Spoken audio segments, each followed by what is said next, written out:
Imagine you've just landed at Charles de Gaulle Airport. You're expecting the fantasy. You're expecting the France of Louis Vuitton ads, endless cafe terraces, and a work-life balance that makes American capitalism look like a penal colony. You think you're entering a wealthy superpower, but you're wrong.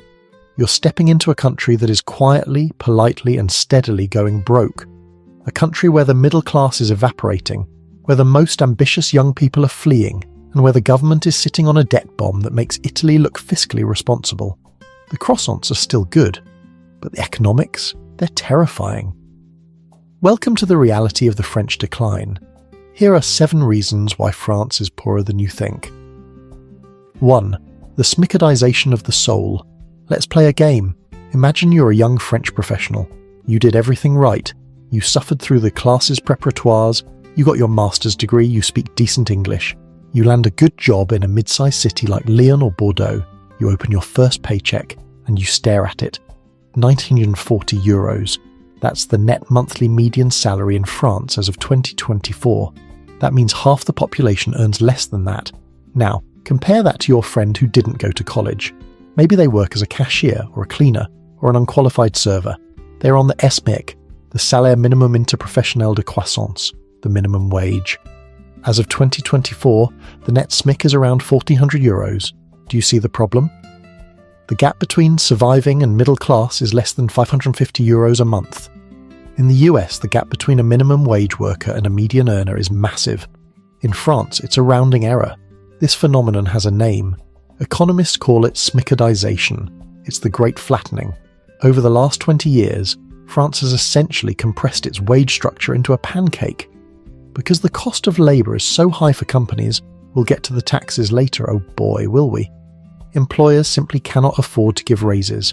So when the government raises the minimum wage to keep up with inflation, which they do aggressively, the bottom floor rises but the ceiling stays where it is. The result? The floor is eating the room. Decades ago, only a small percentage of French workers were on minimum wage.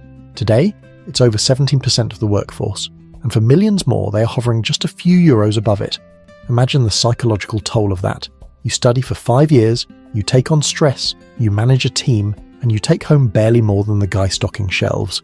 Why bother working harder? Why bother innovating? This isn't just an economic statistic, it's a motivation killer.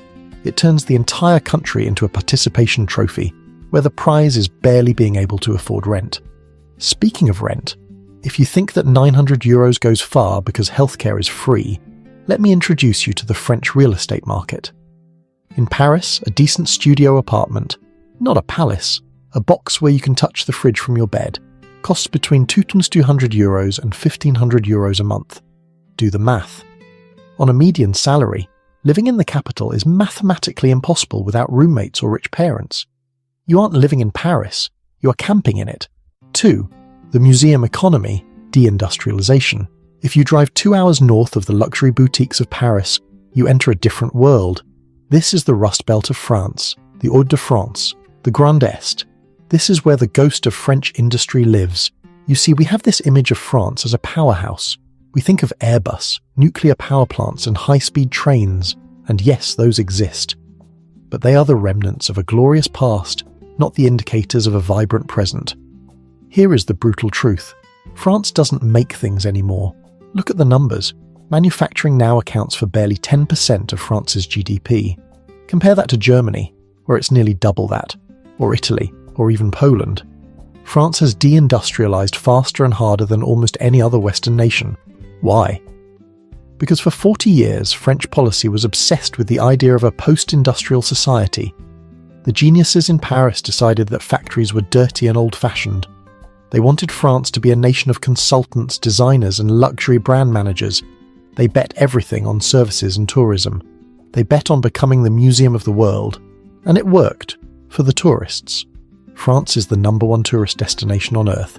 But you can't build a superpower on waiters and tour guides. The consequences are devastating. When you lose factories, you lose the high-paying blue-collar jobs that sustain the middle class in rural areas. When those jobs go to Poland or China, the towns die. The bakery closes, the school shrinks, the doctor retires and isn't replaced. This is the fuel for the political rage you see on the news. When you see the yellow vests, gilets jaunes, burning toll booths, They aren't doing it because they hate Macron or love violence.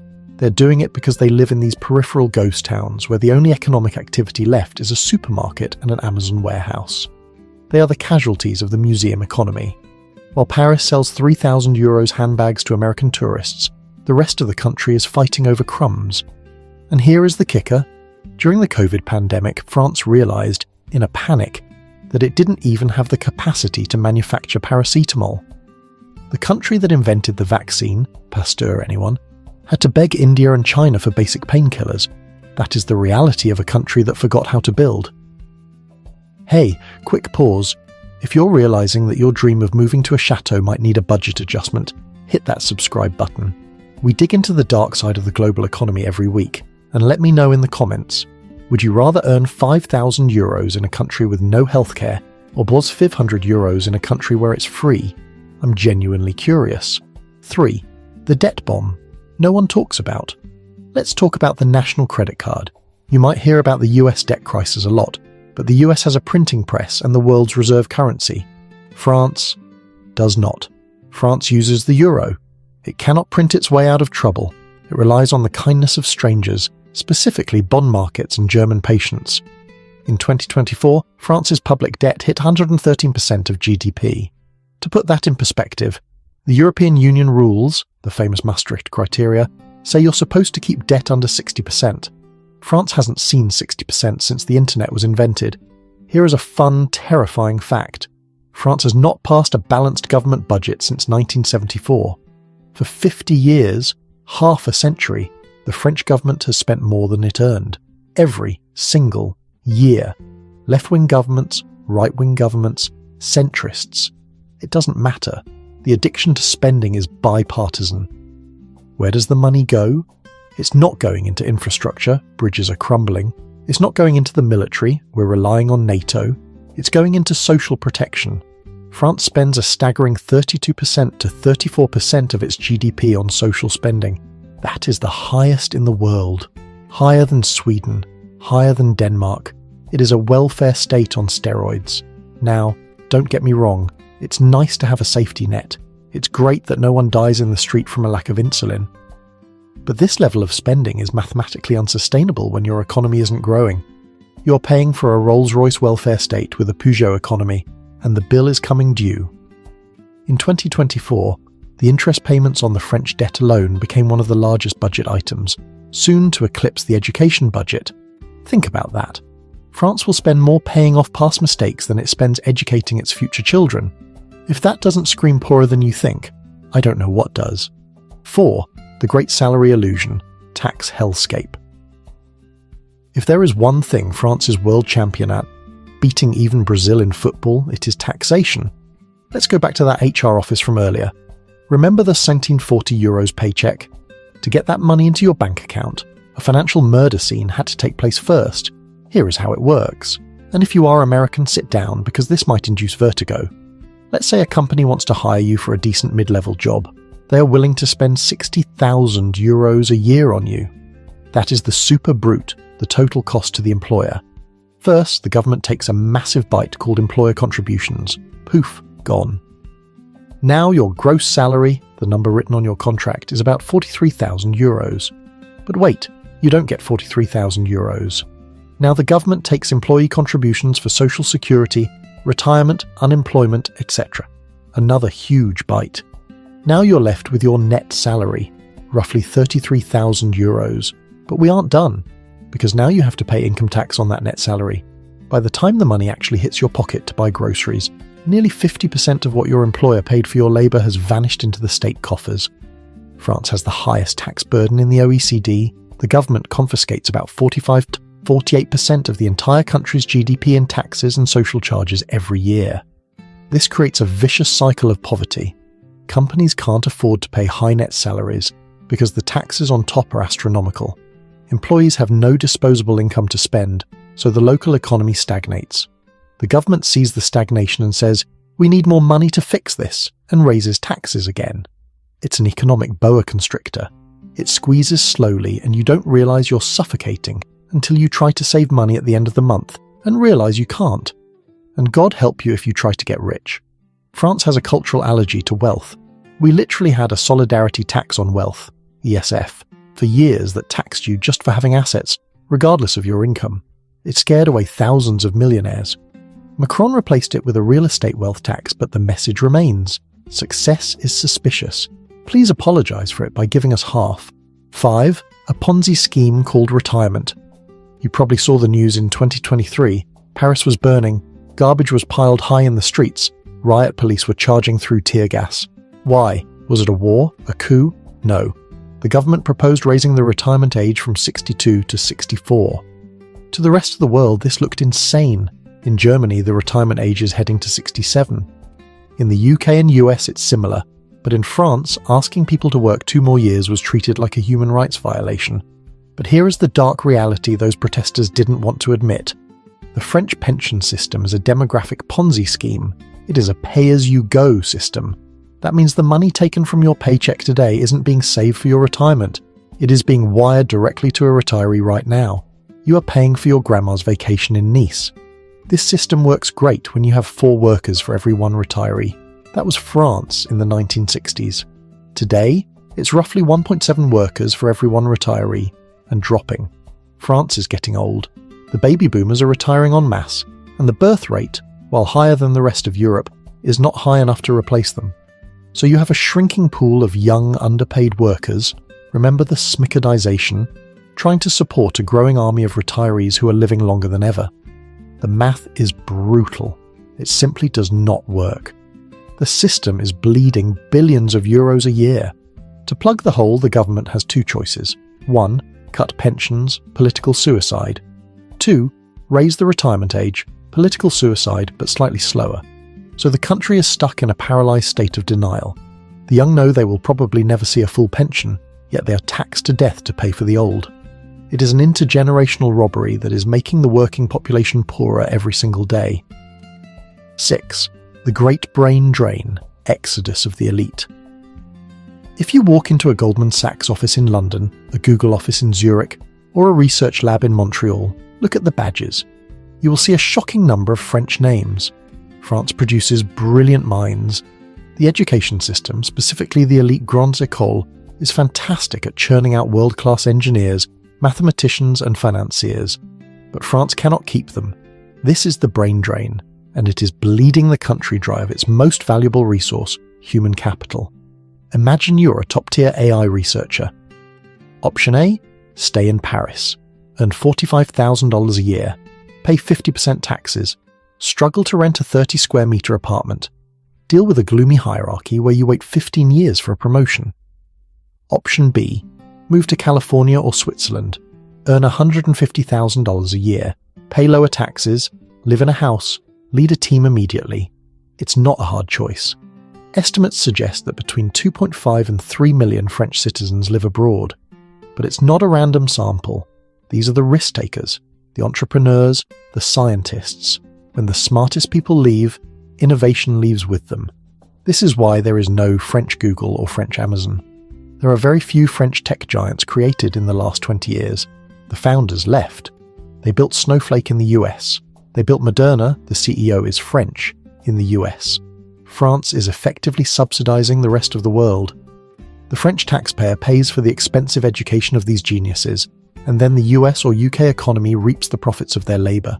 It creates a country that feels stagnant, a country where the ambition is capped. If you stay, you accept the ceiling. If you want to break through, you buy a plane ticket. It's getting a bit depressing, isn't it? But stick with me, because the final point ties this all together into something you see every day but never noticed. Before we get there, if you are French and watching this from London or New York, comment below. Tell us why you left. I bet it's reason number 4. 7. The collapse of public services. But wait, you argue. At least they have free healthcare. At least the trains are fast. Here is the saddest part of the decline. The free stuff is breaking. For decades, the unspoken contract in France was, we take half your money, but we give you world-class services. That contract is void. Visit a French emergency room today. You might wait 10, 12, sometimes 20 hours. There are medical deserts in rural France where you cannot find a GP to save your life. Doctors are retiring, and the quota system, numerus clausus, kept the number of new doctors artificially low for decades. Look at the education system. French students used to be among the best in math.